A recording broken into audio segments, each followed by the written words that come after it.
ഇത് മാസ് മോട്ടോഴ്സിൽ നിന്നാണ്. ഹീറോൻ്റെ മാസ്റ്റർ വണ്ടി ജനറൽ സർവീസായിട്ട് നമ്മൾ കയറ്റിയിട്ടുണ്ട്. സർവീസിൻ്റെ ഭാഗമായിട്ട് നമ്മൾ അതിൻ്റെ എയർ ഫിൽറ്റർ ക്ലച്ചിൻ്റെ ഭാഗം ചെക്ക് ചെയ്യുന്നുണ്ട്. നമ്മൾ ബാക്ക് ബ്രേക്കിൻ്റെ കേസൊക്കെ നോക്കുമ്പോൾ ബ്രേക്ക് നമുക്ക് അഡ്ജസ്റ്റ് ചെയ്യാനുണ്ട്. അപ്പോൾ ഞാൻ ഫ്രണ്ട് വീൽ അഴിച്ച് നിർത്തിയതുകൊണ്ടാണ് ബാക്ക് അഴിക്കാത്ത. അതിന് ഇപ്പോൾ ഫ്രണ്ട് വീലൊക്കെ സെറ്റ് ചെയ്തതിന് ശേഷം നമ്മൾ ബാക്ക് കൂടി അഴിച്ച് ബ്രേക്ക് കാര്യങ്ങളൊക്കെ ഒന്ന് ക്ലീൻ ചെയ്യും. ടയറൊക്കെ നല്ല ടയറാണ്, അത്യാവശ്യം പുതിയ ടയറാണ്, വലിയ പഴക്കമായുള്ളൂ. പിന്നെ അതിൻ്റെ എയർ ഫിൽറ്റർ ക്ലച്ചിൻ്റെ ഭാഗം നമ്മൾ ചെക്ക് ചെയ്യാനുണ്ട്. എയർ ഫിൽറ്ററൊക്കെ ആയാലും അത്യാവശ്യം പുതിയ ഫിൽറ്ററാണ്, വലിയ പഴക്കമൊന്നും ആയിട്ടില്ല. നമുക്കതൊന്ന് തുടച്ച്, അത്യാവശ്യം കുറച്ച് പൊടിയൊക്കെ ഉണ്ട്, അതൊക്കെ തുടച്ച് ക്ലീൻ ആക്കിയിട്ട് നമുക്കൊന്ന് റീസെറ്റ് ചെയ്യാം. ക്ലച്ചിൻ്റെ ഭാഗം നമ്മൾ അഴിച്ച് ചെക്ക് ചെയ്തു. പ്രത്യേകിച്ച് ഓയിൽ ലീക്ക് കാര്യങ്ങളൊന്നും ക്ലച്ച് ഭാഗത്തില്ല. ബെൽറ്റ് ആയാലും പുതിയ ബെൽറ്റ് കിടക്കുന്നത്, അപ്പോൾ നിലവിൽ ബെൽറ്റൊക്കെ തന്നെ മതി നമുക്ക്.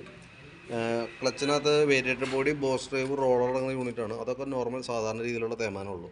ക്ലച്ച് യൂണിറ്റ് CVT ക്ലച്ചിൻ്റെ ക്ലച്ച് ഷൂ എന്ന ബാക്കിലത്തെ യൂണിറ്റ് നമ്മൾ അഴിച്ച് ചെക്ക് ചെയ്തു. അത് ഓൾറെഡി കംപ്ലൈൻ്റ് ആണ്. പറയാൻ കാരണം എന്താ വെച്ചാൽ ഇവിടെ നോക്കുമ്പോൾ അതിൻ്റെ ഹോൾ കണ്ടോ, ഓവലായൊരു കണ്ടീഷൻ, ഒരു റൗണ്ട് ഷേപ്പ് അല്ല, ഒരു ഓവൽ ഷേപ്പിലേക്ക് പോയി. ഇതേപോലെയാണ് ശരിക്കും ഈ സൈഡും വന്നേർന്നത്. പക്ഷേ എന്ന് വെച്ചാൽ നമുക്ക് ഓരോ പ്രാവശ്യം നമ്മുടെ വണ്ടി വർക്ക് ചെയ്യുന്നതിനനുസരിച്ചിട്ട് അതിൻ്റെ ഉള്ളിൽ വന്ന പിന്നുകൾക്ക് തേമാനം വരും. ഈ പിന്നുകളും തേമാനം വന്നിട്ട് ഇത് അതിൻ്റെ ഉള്ളിൽ തന്നെയാണ്. അപ്പോൾ അത് ഇതേ രീതിയിലാണ് ഷെയ്ക്കാറ്. അപ്പോൾ അത് ശരിക്കും പറഞ്ഞാൽ നമ്മുടെ പിക്കപ്പിനെ, വണ്ടിയുടെ വലിയതിനൊക്കെ ഒരുപാട് ബാധിക്കും. അപ്പോൾ അതും കൂടി നമുക്ക് കൂട്ടത്തിൽ മാറ്റി കളയാം. കാരണം എന്താ വെച്ചാൽ അതല്ലാന്നുണ്ടെങ്കിൽ ഇനിയിപ്പോൾ കിടക്കും തോറും നമുക്ക് ഇതിനോട് കണക്ട് ചെയ്ത് വരുന്നത് വീലാണ്. ഈ വീലും ഡാമേജിലേക്ക് പോകും. അപ്പോൾ നമുക്ക് എന്താ ചെയ്യേണ്ടതെന്ന് വെച്ചാൽ കൈയോടെ തന്നെ നമുക്ക് ഈ വീല് ചേഞ്ച് ചെയ്ത് ആ പിന്ന് റോളറും പുതിയത് സെറ്റ് ചെയ്ത് കഴിഞ്ഞാൽ ആ പ്രോബ്ലം കൊണ്ട് സോൾവ് ആയി പോകും. ക്ലച്ച് വെയിറ്റ് വേറെ കുഴപ്പമൊന്നുമില്ല. തേമാനം വന്നിട്ടുണ്ട്, ഏറെക്കുറെ ഒരു 70-75% തേമാനം ഉണ്ട്. പക്ഷേ നമുക്കൊന്ന് ക്ലീൻ ചെയ്ത് കയറ്റാം. നമുക്ക് ഓരോ സർവീസിലും നമ്മൾ ഡീറ്റെയിൽ ആയിട്ട് തന്നെ ചെക്ക് ചെയ്ത് പോകുന്നുണ്ട്. അപ്പോൾ കൂട്ടത്തിൽ എന്തെങ്കിലും കൂടുതൽ പ്രോബ്ലം തോന്നുകയാണെങ്കിൽ അടുത്ത സർവീസിലോ പിന്നീടോ നമുക്ക് മാറ്റാവുന്നേ ഉള്ളൂ കേട്ടോ. പിന്നെ അതേപോലെ നമുക്ക് അതിൻ്റെ എഞ്ചിൻ ഹെഡിൻ്റെ ഭാഗത്തേക്ക് വരുമ്പോഴത്തേക്കും ഇവിടെ ഓയിൽ ലീക്ക് കാണിച്ചു തുടങ്ങിയിട്ടുണ്ട്. ഹെഡ് സൈഡ് ഗ്യാസ്കറ്റ് കംപ്ലൈൻറ്റ് വന്നിട്ടാണ് ലീക്ക് വന്നത്. അപ്പോൾ നമുക്കൊന്ന് അഴിച്ച് ഗ്യാസ്കറ്റ് ചേഞ്ച് ചെയ്തിടാം. ചോക്കിൻ്റെ പെർഫോമൻസ് വർക്കിംഗ് ഒക്കെ ഓക്കെയാണ്. ആക്സിലേറ്റർ കേബിളായാലും വേറെ കംപ്ലൈൻറ്റോ കാര്യങ്ങളൊന്നുമില്ല.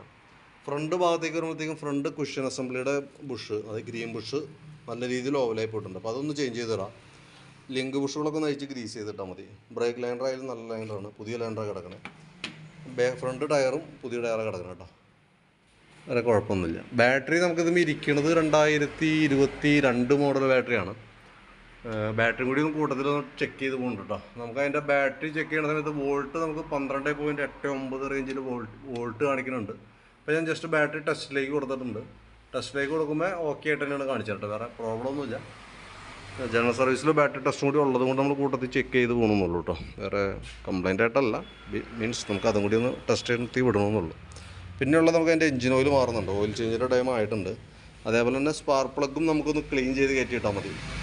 അത്യാവശ്യം നല്ല രീതിയിലുള്ള ഫയറിങ്ങാണ് ഉള്ളിൽ നടക്കുക. കാരണം അത് പറയാൻ കാരണം എന്താ വെച്ചാൽ ഇതിൻ്റെ ഷേപ്പ് നോക്കി കഴിഞ്ഞാൽ ഇതിൻ്റെ കളർ ഷെയ്ഡിൽ തന്നെ കൃത്യമായിട്ട് നമുക്ക് മനസ്സിലാവും. അതായത് നല്ല ഗ്യാസിൻ്റെ, ഇപ്പോൾ ഗ്യാസ് ബർണറിൻ്റെ ഒക്കെ ഒരു ഗോൾഡൻ കളറിലുള്ള രീതിയിലാണ് പ്ലഗിൻ്റെ കറക്റ്റ് പോയിൻ്റ് നിൽക്കുക.